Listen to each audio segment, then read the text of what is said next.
Bonjour camarades, aujourd'hui le vendredi 8 juillet 2022, je suis à côté du château de Neuchâtel. Sur une des façades il est écrit La parole de Dieu demeure éternellement. Alors je vous raconte ça parce que j'ai vu un film qui est un peu en rapport, je vais vous expliquer après, mais d'abord je vous montre un petit peu les belles constructions autour de moi.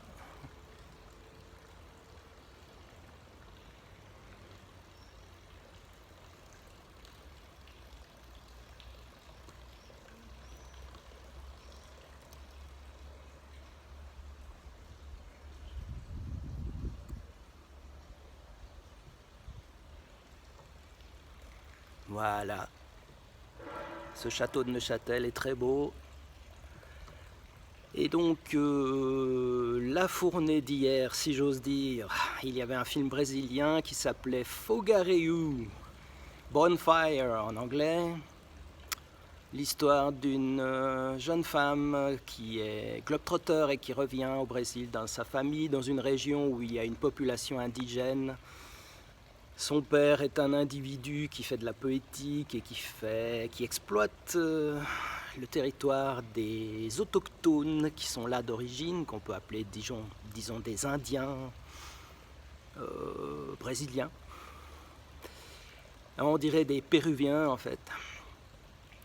Et donc cette jeune femme, elle va semer la zizanie dans cette famille bien polissée, en sortant quelques lièvres, et notamment elle est à la recherche de ses parents. Elle va découvrir que son père a eu une liaison avec une employée de maison, on va dire ça comme ça, une bonne. À mon époque, on disait une bonne et même une boniche. Dans les chansons de Renaud, lui, il dit une boniche. C'est pas très sympa, mais bon. Et donc, cette femme va être confrontée à son père qui veut pas d'histoire. Elle va découvrir que son frère est un camé. Et puis, sur fond donc de magie aussi, il y a un personnage dans ce film qui fait de la magie avec du feu, d'où le nom Bonfire. Et c'était un film qui était bien. Pardon, j'ai un chat dans la gorge depuis hier, c'est pas très joli, j'en suis désolé. Et elle va foutre le bordel dans cette famille, et en fait, je dirais que la leçon pour elle, c'est que son père la rejette, et que même quand il s'agit des membres de sa propre famille, on ne peut pas les forcer à nous aimer. C'est la leçon que j'ai retirée de ce film. Fogaréu. J'ai mis 4 sur 6. C'était distrayant, sans plus.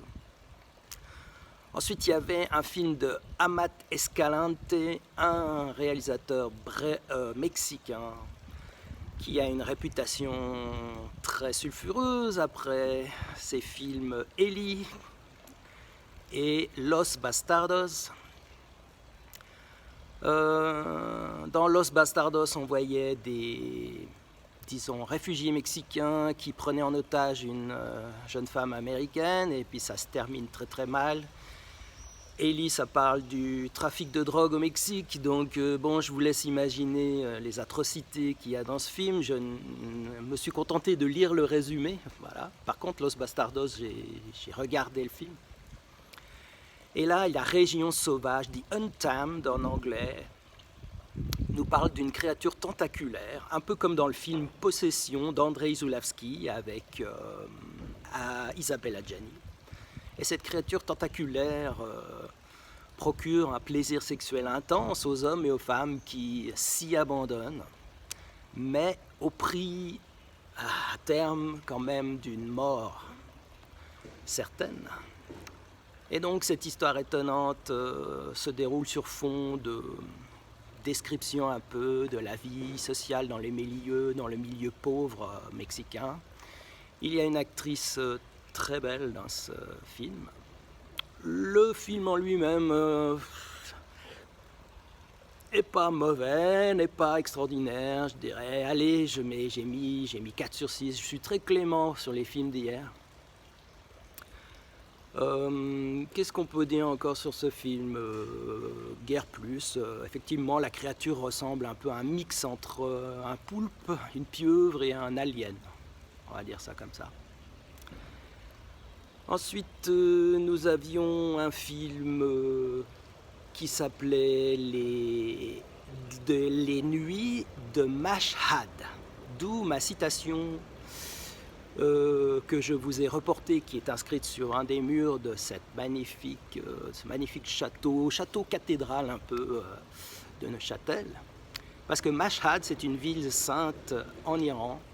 Et ce film, en anglais Holy Spider, Les Nuits de Mashhad, c'est la traduction iranienne que nous avons lue en regardant le film. Alors je ne connaissais pas du tout cette ville, je connaissais Al-Quds en Iran, mais Mashhad je ne connaissais pas, une ville de 3 millions d'habitants, une ville sainte qui est une ville de pèlerinage pour les croyants musulmans. Et dans ce film iranien, le dépaysement est total. À tout point de vue, c'est vraiment incroyable. J'ai une immersion dans la prostitution à Mashhad. Alors, c'est incroyable de se dire que dans un pays comme l'Iran, et dans une ville pareille, il puisse y avoir des jeunes filles, des jeunes femmes qui se prostituent. Mais en tout cas, c'est le propos du réalisateur. Apparemment, il y en a. Alors, bien entendu, leur métier est particulièrement risqué, encore bien plus qu'en Europe ou dans d'autres régions du monde. Mais enfin, là-bas, elles sont pour le moins détestées, honnies. Le mot est faible. Et donc, ce film raconte l'histoire d'un ouvrier maçon qui est pétri de religion. Il se sent investi d'une mission de purification et il va comme ça assassiner une bonne quinzaine de prostituées. Il les amène chez lui, il les étrangle, donc il les appâte avec un peu d'argent, il les amène chez lui, il les étrangle, il les dépose dans un terrain vague ou au bord d'une route ou dans un champ et tout cela au nez des voisins. Enfin, c'est assez incroyable cette histoire. Dans ce film, il y a une enquêtrice iranienne de Téhéran, une journaliste plus précisément, qui va être confrontée à un nombre d'obstacles colossaux pour pouvoir mettre à jour, essayer de démasquer l'assassin. Et elle va être confrontée effectivement à la déconsidération sur le fait qu'elle est une femme. Et malgré cela, elle va réussir à démasquer notre homme. Et celui-ci va être jugé et condamné. Alors jusqu'à la fin, on pense qu'il va être épargné, ce bonhomme. Mais en fait non, il est pendu. Il finit pendu. Et ce qui est incroyable dans cette histoire aussi, c'est que donc cette journaliste enquêtrice de Téhéran va mettre à jour, comment dire cela d'une manière politiquement correcte, va mettre à jour les dysfonctionnements sur les méthodes d'enquête de la police de Mashhad. On va dire ça comme ça. Et en tout cas, c'est sa conviction. Effectivement, quand on voit le film, on se dit que les méthodes d'enquête sont pour le moins moyenâgeuses. Autrement dit, sans elles, le bonhomme n'aurait été attrapé que par un miracle. Donc voilà, un film passionnant, une immersion dans un univers totalement différent d'ici, de l'Europe, on va dire, de la civilisation occidentale. Donc ça, c'est génial. Et puis, j'ai mis 5 sur 6 sur ce film. Ensuite, il y avait une rétrospective de 1961, un film qui s'appelle The Innocents, Les Innocents. C'était en noir et blanc, c'était pas extraordinaire, l'histoire d'une jeune femme qui est embauchée comme gouvernante dans un immense château. Tiens, c'est peut-être pour ça que je me suis mis là, près de ce château de Neuchâtel, mais j'ai pas fait exprès. C'était aussi pour changer un peu, varier de la plage. Et donc, un monsieur un peu fantasque demande à cette jeune femme de faire la gouvernante pour 2 enfants relativement en bas âge, qui sont des vrais petits monstres et des vrais petits gosses de riches super gâtés, super pénibles. Et donc, à tel point que cette jeune femme va accepter le travail, mais elle va devenir folle. Et elle va en perdre la raison tellement ces 2 petits monstres. Ma grand-mère, une de mes grand-mères disait charogne de gamin. C'était un peu son leitmotiv. Alors moi, j'ai toujours trouvé ça un peu excessif parce que j'adore les enfants. Et j'adore ma fille. Voilà, c'est normal. Mais en voyant ce film, je me dis, ah oui, effectivement, il y a des gamins qui peuvent être vraiment des petites pestes. J'essaye de maintenir un langage châtié, mais enfin, je dois faire des efforts. Et donc, bon, la jeune femme perd la raison, elle se fait tellement des hypothèses paranoïaques dans sa tête qu'elle finit par voir des fantômes, enfin... Bon, le film n'était pas terrible, il était très long au sens où il ne se passe pas grand-chose, c'est juste une longue suite de ces interrogations où elle essaye tant bien que mal de faire son travail de gouvernante et bon, elle devient folle.